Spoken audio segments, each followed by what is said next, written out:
त्यांच्या सहकाऱ्यांनी सिद्धिविनायकाच्या मंदिरामध्ये दानपेटी लुटण्याचं पाप केलं, तेव्हा चौकशीचे आदेश का दिले नाहीत?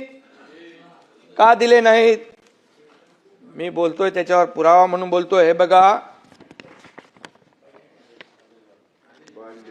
बघा,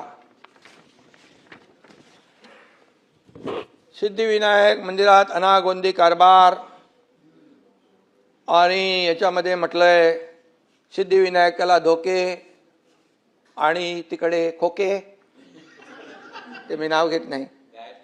हे बघा, ही बातमी आहे, हे मी बोलत नाहीये. मनसेचे किल्लेदार यांनी प्रेस कॉन्फरन्स घेऊन हे त्यावेळेस हे केलेलं आहे. ही वस्तुस्थिती आहे, मी खोटं बोलणार नाही.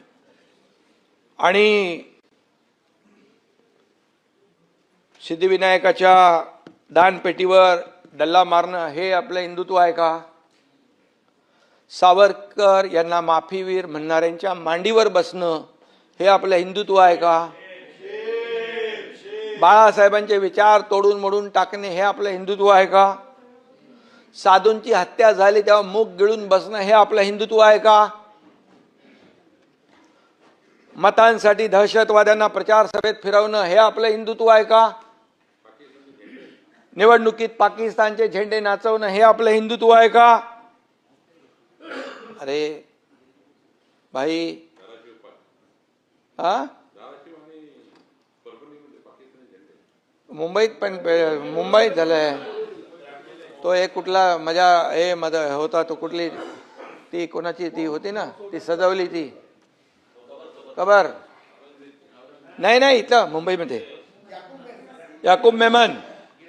आणि म्हणून मी एवढंच सांगतो, मतांसाठी एवढ्या खालच्या पातळीवर जाणं किती योग्य आहे? सभापती महोदय, इथं मतांसाठी जनाब बाळासाहेब ठाकरे असं लिहिलेलं कॅलेंडर तयार करून वाटण्याचं काम आणि त्याला समर्थन करण्याचं काम कुणी केलं असेल एवढ्या थराला? आणि तुम्ही काय आता हिंदुत्व आम्हाला शिकवताय?